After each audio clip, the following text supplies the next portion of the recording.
उन्हीं से ने बताइएगा क्या क्या बात हुई है। एक फोटो तक जारी नहीं हुआ है, दोनों अंदर से निकले, चेहरा की खुशी गायब थी। और बिहार को जो तमाशा जा रहे हैं बन करके, दोनों याचक बन के अपना राज्य को संभाल नहीं रहे हैं। आज इतने फरियादी लोग घूम रहे हैं, अपराध भ्रष्टाचार से प्रताड़ित लोगों का जिस तरह से परेशानी बढ़ी है, उसके समाधान करने के बजाय सीएम और डिप्टी सीएम बीमार बड़े भाई के चेहरा को दिखाने के लिए जा रहे हैं और उसी का परिणाम है कि लोग रिस्पॉन्स नहीं दे रहे हैं। जो अपना राज्य को सही ढंग से न्याय नहीं दे सकता, भ्रष्टाचार और अपराध मुक्त बिहार नहीं बना सकता, और कई बीमारी आ गई। अब तो खुल करके हर विभाग के अंदर भ्रष्टाचार का चरम पर बोलबाला का शुरुआत हुआ है। कई रिपोर्ट आ रहा है हम लोग के पास, हम लोग संग्रहित कर करके इसको उजागर भी करेंगे। मेरा कर्तव्य है एक विपक्ष के सजग विपक्ष के नाते, मैं वो विपक्ष नहीं हूँ कि पटना से ट्विटर पर ही अपने हैंडल करते रहेंगे। मैं तो गांव के अंदर जा रहा हूँ। आज गया के अंदर जिस तरह से बालू के टैक्सेशन के मामले पर वो रसीद वो मांगा, उसको गोली मार दिया विधायक का, आज पेपर में भी निकला हुआ है। इसी तरह की घटना समस्तीपुर के अंदर, छपरा के अंदर रोज करीब लगभग 1 दर्जन बड़ी घटनाएं घट रही है, खास करके हत्या हो रही है। यही सुशासन है क्या? और इस तरह के माहौल से एक वातावरण बह के बताइए, बालू और दारू में जितनी अराजकता है, अब इतना मनोबल बढ़ गया है कि बालू का रसीद मांगेगा तो गोली मार देगा। किसकी हिम्मत है मांगने की दोबारा? अवैध बालू का खनन। और इस तरह से खुल कर करके आज देखिए कि चालान नहीं देने पर, बालू का चालान नहीं देने पर विधायक के प्रतिनिधि गोली मार दिया। सरकार का एक आवाज़ नहीं आएगा। और ऐसे भी बालू और दारू किसके संरक्षण में चल रहा है? आप जिलावार इसका डिटेल निकालिए, पता चलेगा कि आज सत्ता में बैठे लोग ही मैक्सिमम इसके सूत्रधार हैं, इसके संरक्षक हैं, और ये अराजकता की ओर पूर्णतः ले जाने के लिए वातावरण को तैयार कर रहे हैं।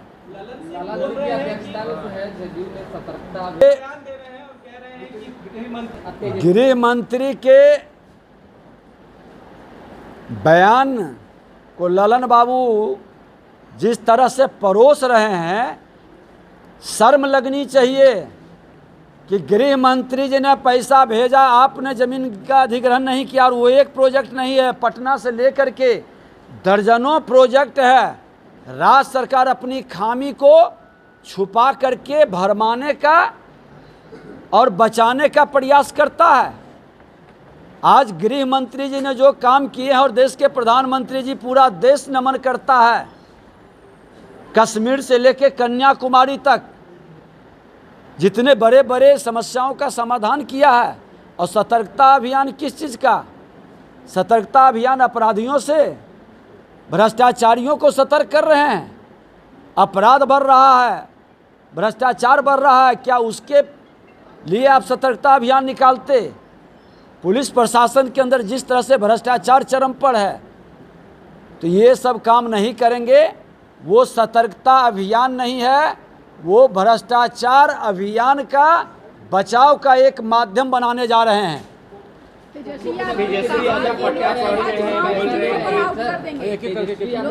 पैसा दे रहे हैं, पूर्णिया एयरपोर्ट पर जाकर बता दीजिए बीजेपी नेताओं को पैसा देने के लिए टिकट कटवा रहे हैं। तेजस्वी यादव जी सौभाग्यशाली हैं, जमीन पर तो कभी जा नहीं सके। समीक्षा जमीन पर जाके करते। आज स्वास्थ्य विभाग की जो स्थिति है और जो वातावरण बन रहा है, ये परिवर्तन थोड़ा दिखाते ना। जो पहले से चल भी रहा था वो भी लचर व्यवस्था बनने जा रही है। लोगों का मानसिकता बदल रहा है। अभी आपने देखा ना कि एक गार्ड सुई दे रहा है, नर्स के बदले, डॉक्टर के बदले गार्ड सुई दे रहा है। और आप ही लोग तो चलाए हैं। जो अपनी व्यवस्था नहीं संभाल सकते हैं, वो तुलना वहाँ कर रहे हैं जहाँ से देश संभाल रहा है, देश का नाम और देश का विश्वास बढ़ रहा है। एक सवाल है कि तेजस्वी यादव हाँ, तेजस्वी यादव कह रहे हैं कि 24 में बिहार में 40 में से एक सीट भी नहीं जीत पाई। जन कल्याण संवाद का कार्यक्रम का आज हम लोगों ने शुभारंभ किया है और हर मंगलवार को लोगों की जो समस्याएं हैं, खासकर जो जनता दरबार माननीय मुख्यमंत्री जी का है, वहाँ अपनी आवाज़ नहीं पहुँचा पाते हैं। अभी बहुत सारे लोग आए हैं जो मुख्यमंत्री के जनता दरबार में आवेदन दिए हैं, वहाँ से पत्र भी गया और पदाधिकारियों के द्वारा उस पर संज्ञान नहीं लिया गया। तो इस तरह के कई विषय आ रहे हैं जो मुख्यमंत्री के निर्देश के बाद भी लोक शिकायत निवारण के आदेश के बाद भी पालन नहीं करना, और नहीं पालन करने पर जैसे कोर्ट का आदेश का अवमानना होता है, तो क्या इस तरह के मंत्री, मुख्यमंत्री, जिलाधिकारी या सक्षम बॉडी के आदेश का पालन नहीं करने पर कार्रवाई की समीक्षा बिहार के अंदर कहीं पर होनी चाहिए और वो दिखाई पड़नी चाहिए। खाना पूर्ति के लिए व्यवस्था नहीं बननी चाहिए। और आज कहीं न कहीं जब सीएम के यहाँ से लोग लौट के आते हैं तो हताश और निराश हो जाते हैं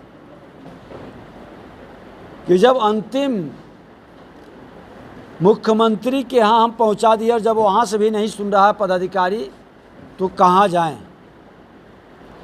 और इसकी समीक्षा उच्च स्तर पर होनी चाहिए। विपक्ष के नाते इस तरह के तमाम आवेदन को हम लोग संकलित कर विभागवार भेजेंगे मुख्यमंत्री जी के यहाँ, और उसके सक्षम बॉडी जो लोक शिकायत निवारण कानून बनाए हैं उसके तहत भी इसकी समाधान होनी चाहिए।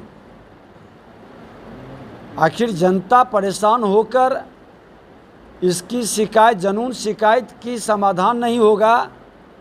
भ्रष्ट पदाधिकारियों के द्वारा कहीं न कहीं आर्थिक लाभ उठाकर ऐसे लोगों को न्याय समय पर नहीं देना, ये दुखद और दुर्भाग्यपूर्ण है।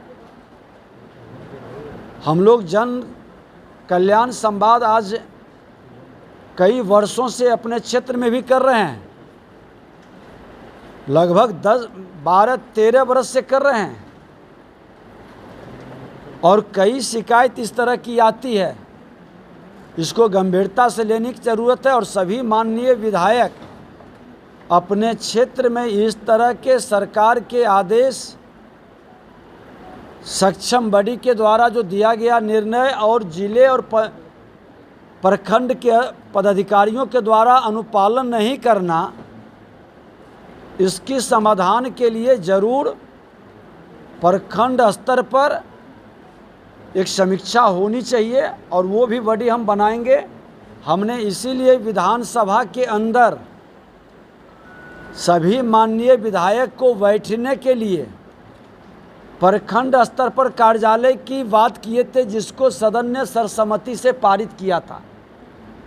अब माननीय मुख्यमंत्री जी विधायकों का आप सम्मान बढ़ाना चाहते हैं और लोगों के शिकायत और भ्रष्टाचार को रोकना चाहते हैं, तो निश्चित तौर पर विधायकों को, जो विधायकी कार्य के लिए ही नहीं जनता के प्रति अपनी जिम्मेवारी का ईमानदारी से निर्वहन करे, वो सत्ता के विधायक हों या विपक्ष के विधायक हों, उसकी प्रखंड स्तर पर बैठने की व्यवस्था सुनिश्चित करें। उसका कार्यालय हो जहां लोग आए, क्योंकि आपके ऑनलाइन के सिस्टम में सभी बिहार की जनता की आवाज़ नहीं आ पाती है। आपके पदाधिकारी, अभी भाई कई लोग शिकायत किए हैं कि हम लोग का नंबर ही नहीं आता है, ऑनलाइन में बुलाया ही नहीं जाता है। जो मुख्यमंत्री के यहाँ से निर्णय हुआ और पत्र जाता है, उसके बाद नहीं एक्शन हुआ, तो फिर इस बात को कोई सुनने वाला नहीं है। तो इस तरह से समाधान नहीं होगा, ये खाना पूर्ति होगा। लोगों को सिर्फ आई वास करने का ये खेल बंद होनी चाहिए। जनता दरबार एक्चुअल में खुल करके लोग आए, अपनी बात को बताएं, जो नियम के तहत हो और नियम के अनुसार पालन नहीं हुआ है उस पर एक्शन हो और दिखाई पड़े। प्रेस मीडिया के माध्यम से बताएं कितने पदाधिकारी ने अनुपालन नहीं किया तो हमने कार्रवाई किया। इतने भ्रष्ट पदाधिकारी जनून मामला को लंबे समय तक लटका के रखा तो आपने एक्शन लिया। आज विभाग के अंदर कई आज शिक्षक बहाली से जुड़े हुए लोग भी आए, ड्राइवर की बहाली का मामला भी आया। जनून शिकायत रहने के बाद भी उच्च स्तर पर इसका शिकायत का सुनवाई नहीं होना, इस पर एक्शन नहीं लेना, ये दुखद और दुर्भाग्यपूर्ण है। और भ्रष्टाचार मुक्त बिहार बनाने का सिर्फ नारा से नहीं, जीरो टॉलरेंस भ्रष्टाचार पर, ये जीरो टॉलरेंस कहीं न कहीं आपके प्रखंड से लेकर के जिला तक, अनुमंडल तक, हर जगह उजागर होगा कि आपका जीरो टॉलरेंस क्या है, भ्रष्टाचार कितने चरम पर हैं। हमने तो शासन में रहते हुए भी इस विषय को रखा था सदन के अंदर कि प्रशासनिक अराजकता को आप रोकें। प्रशासनिक अराजकता चरम पर पहुंची है, ब्लॉक से लेकर जिला तक, और अगर जो इस पर नहीं रोक पाएंगे तो फिर जनता मालिक है, वो ऐसी जवाब देगी कि फिर आप कहीं के लायक नहीं रहेंगे। जदयू का सफाया होगा, जदयू 24 में नज़र नहीं आएंगे। आप लोग नोट कर लीजिए, जदयू नाम की पार्टी ही समाप्त हो जाएगी। और आज से आप